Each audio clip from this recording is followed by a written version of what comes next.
Once again, I want to apologize. I've kind of lost my voice, sort of. So I'm going to try to very talk into this mic because normally I would be talking a little bit louder than this. So top title of this talk is Secrets of the Dead, What Modern Programmers Can Learn from COBOL. I already asked, I think we've had some people, quite a few people, more than I was expecting, who have actually used COBOL before.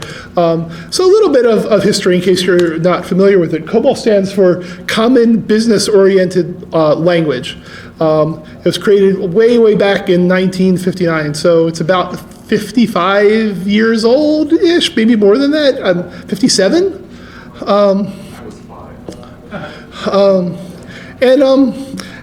If you ask anyone, everyone thinks that it's this dead language, no one programs in COBOL anymore. But that's really not true. It's been rising from the dead. It just refuses to die. And I think there's some good reasons for that. And people will say it's just there's so much code you can't get rid of it. But I think there are some good things about COBOL. So here's some statistics, some kind of surprising statistics.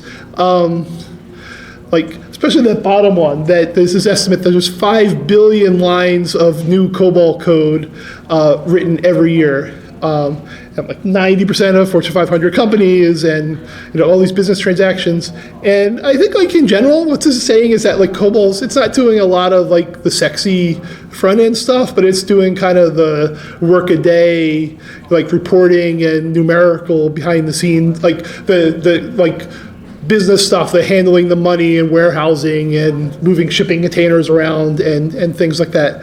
And admittedly, COBOL's kind of a wordy language. And I think part of that 5 billion lines, it just takes a lot of lines of code to do anything, to be honest. 5 billion of Perl? What? It would be 5 billion of Perl. Yeah, well, Perl 5, it'll be about 10 lines of Perl 6. So if you ask any, the one person who's most recognized with COBOL is this person, is Grace Hopper. I found this quote, which I thought was kind of interesting. It says, I'll read it out in case you can't read it. Humans are allergic to change. They love to say, we've always done it this way. I try to fight that. That's why I have a clock on my wall that runs counterclockwise. And I think it's kind of ironic, given historically how dead set a lot of COBOL code is and resistant to change, that she would have said that of all people. But whatever. So it turns out that she did in fact play a part in it, but COBOL was really designed by a committee, including her and people from IBM and the DoD. It was not really designed by ivory tower computer science professors. Grace Hopper she had a PhD in math, but she wasn't in with von Neumann and the people who were doing Lisp and Fortran. In fact, they didn't want it to be like that because they needed a language that could work for things that DoD does besides missile trajectories, things like personnel records and keeping track of the money to pay for everything. And the existing languages like Fortran just weren't very good for that. So some of the design goals involved having an English language syntax or Englishy language syntax. I'm sorry? Cargo culted in large part, certainly. And then it would do business reporting, as I said, reports and dealing with money and personnel and things like that. I'll say that while I myself am one of these ivory tower computer science people, I worked as a COBOL programmer for about 10 years at QVC back in the 90s. We all know there's plenty of things that has been written bad about COBOL. I thought I would take some time to talk about a few things that I thought were good about COBOL. So why do I have this picture of this Ferrari here? Partly because I thought it would be funny to have a picture of a Ferrari to talk about COBOL. And also, there's engineering trade-offs in design of something like this. Obviously, Formula One cars have to go very, very fast, right? They can go well over 200 miles an hour. But they also have to corner really well, too. This is a famous turn in Monaco, where I think they have to go around this at about, they still can go around this at about 60 miles an hour, believe it or not. And in order, the trade-offs you have to make to go corner really fast and to be able to corner like that and slow down and to go fast are kind of at odds with each other. So there's always design trade-offs. And we understand those design trade-offs for Formula One cars, and I think a lot of times we don't except that there's design trade-offs that with things like COBOL are doing, as opposed to what Perl is trying to do. And of course, also, we wouldn't want to drive a car like this. I mean, as cool as this car is, we wouldn't want to have this as our regular day-to-day car. I mean, it doesn't have cup holders or a trunk or a roof or things like that, right? So it does have an identification division. It says, where do I go here? Somewhere here it says that it is, where the hell is it? It has, I believe that this is, who's the Spanish driver? It says his name.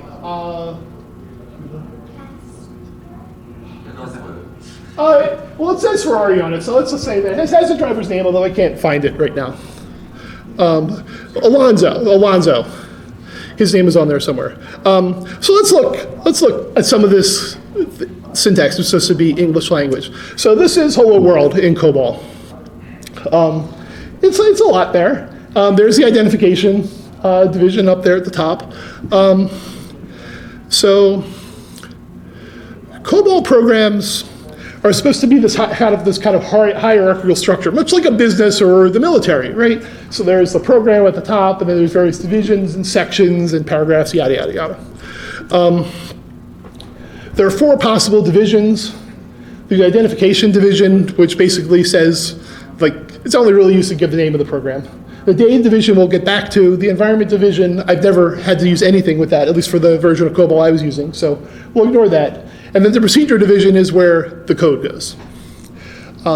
If you don't have anything in the data division, if you don't have anything in division, you can get rid of it. So this is another Hello World program, kind of trimmed down. So that still seems kind of wordy just for Hello World, but it's not as bad as it could be, right?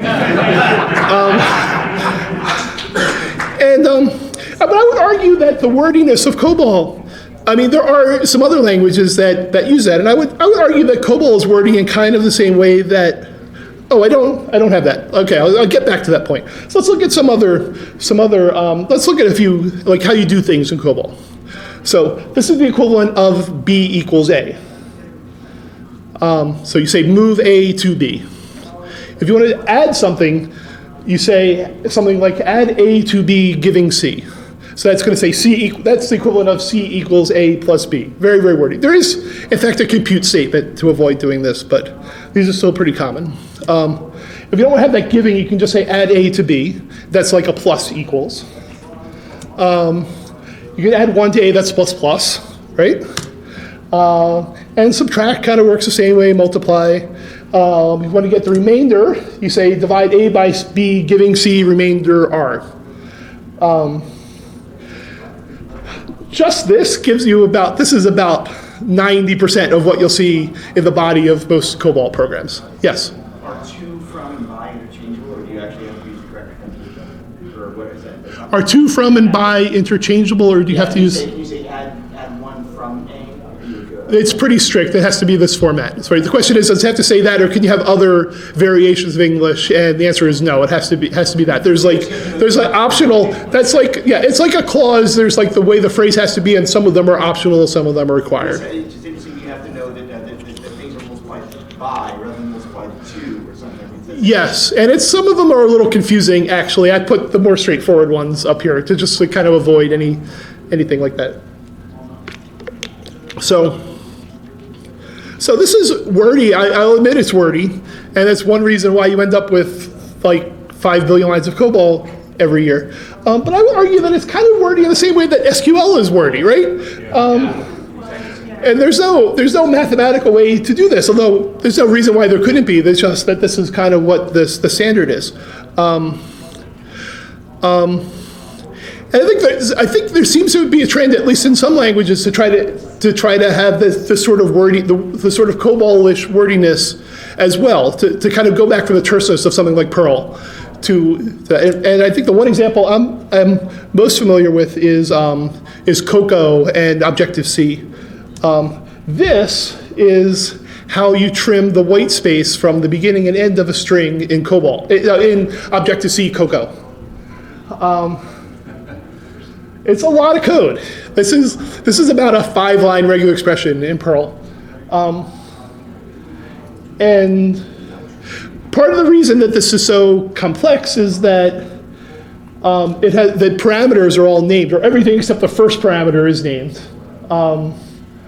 Right, so the name of so basically you're taking this thing called a white space string, which is a string of type NS string, and you're sending it the message string by trimming characters in set. And then the stuff that comes after that is the character set. So anyway, this isn't a talk about Objective-C, but that's kind of what it's doing. But in fact, that doesn't trim the new line characters from the end. You have to do this to do that. And I think this is crazy, but Objective-C programmers love this kind of stuff because they think like, well, you can look at this and you know exactly what it's doing.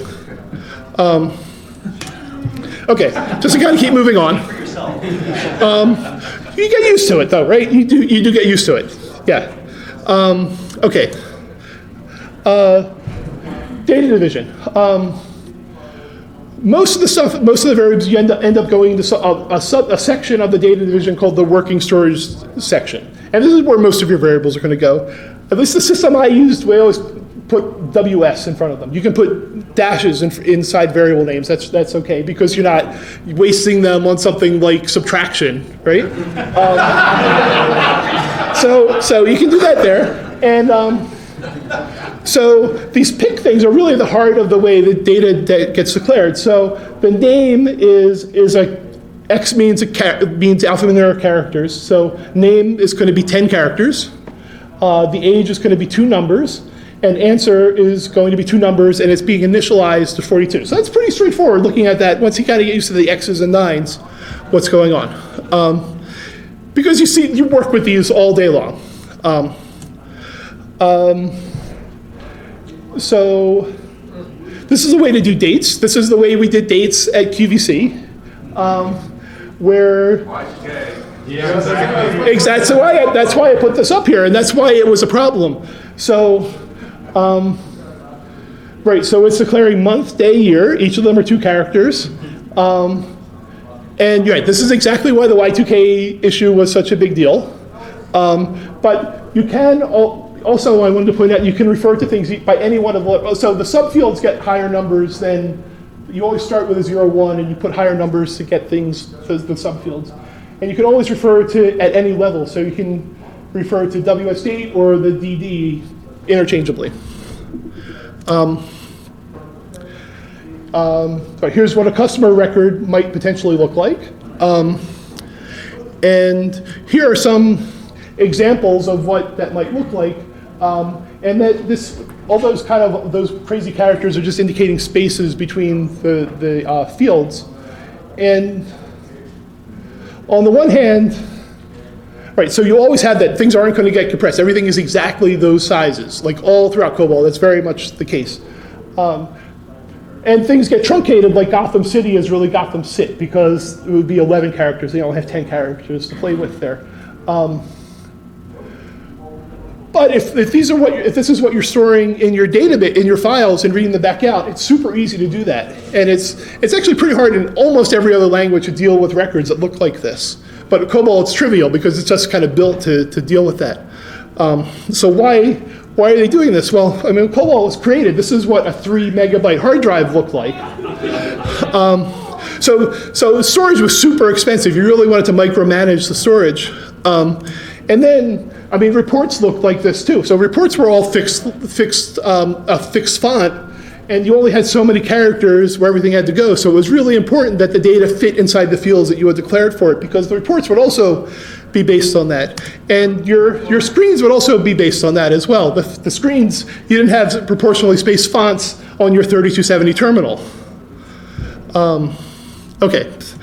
To move on. So I'll talk about some business orientation stuff too. So let's talk about numbers, for instance, to start off with. So let's say we have an odometer, like a car odometer, and that's going to be a PIC 9.5. That's what odometers always look like in cars.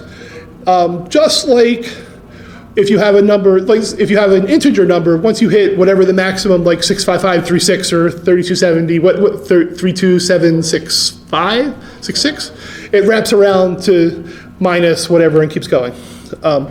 It works the same way for this, just like a car odometer. If you start with 00000, then 00001, all the way up to 99999, you add one more to it, you get 00000 again.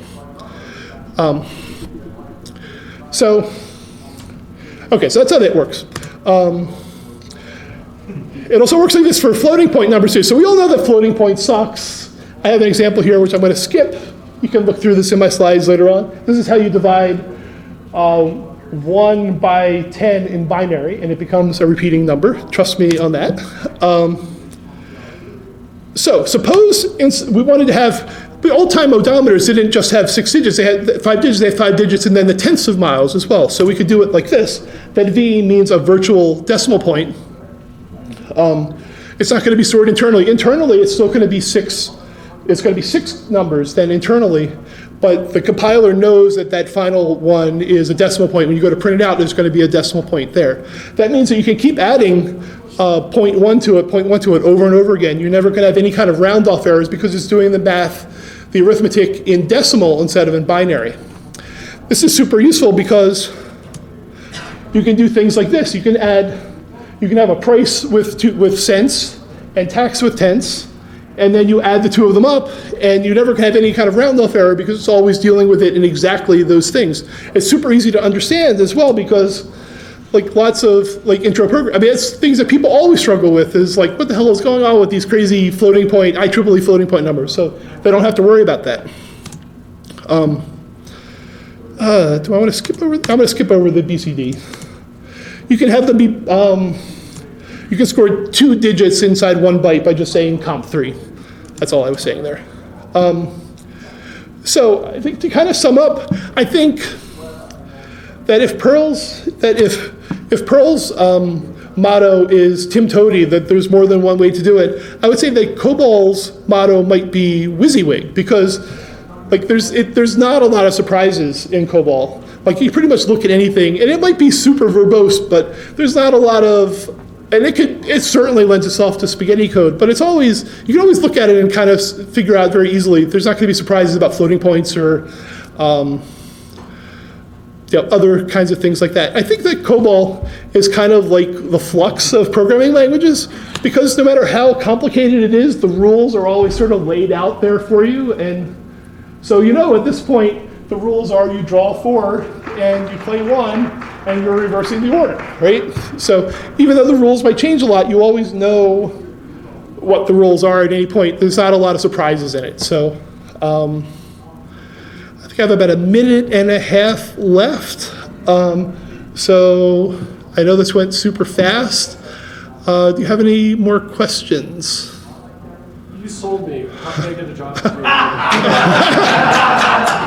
I would say that I do think that for all of its faults, I do think, and I know this from experience, that very super junior programmers who have not even had any kind of a background in programming at all, have come from other careers, can learn COBOL fairly easily. So I would think that learning Perl 5, certainly, and learning Perl 6, that there's always going to be a question of, am I doing this the best way? Is there some smarter way I could be doing this? And you never think that when you're writing a COBOL. I mean, that's good and bad, right? So I think that when I was a COBOL programmer, I didn't, due to necessity, worry about that stuff. So it sort of focuses you more on the business rules that you have to deal with. And you're not worried about, because you really can't make the code work any better than it's going to work, right? And I think there's something to be said for that, honestly, right? So, I don't know. So we don't have to worry about, you don't have to worry about something. There's not a COBOL critic like there is a Perl critic, right? Yes? I understand all your variables began with WS. That's a convention more. That was a local, it was a convention in the shop where I worked. It's not necessary at all. Well, fair enough. It might be. So I will say that among the issues with COBOL is scoping issues. Working storage. Yeah, it stands for working storage, and they're basically, you've got tons and tons of global variables. It's like if you ever use BASIC and you have Go subs, where they sort of seem like subroutines, but they're not. They're more like fancy go-tos. Yeah. So So what's working storage versus what? Working storage versus parameters to a function. Oh. Yeah, there's no lexical variable. Working storage is where pretty much everything is. Or I think, although we didn't have to deal with these ourselves, I think maybe variables that are going to be coming from files, like a file mapping might be something different. Output records. Yeah, output records or report records. Yeah, I worked on kind of a weird tradition. Most people who work in COBOL are on mainframes, and we worked on something called Stratus computers. So we did all of our I/O using the system calls on our machine instead of doing it the mainframe way. So we never had to worry about JCL or EBCDIC. Although sometimes we did have to worry about EBCDIC because we had to. When we finished placing orders, they went to the mainframe and everything was in EBCDIC, and that would occasionally cause some problems.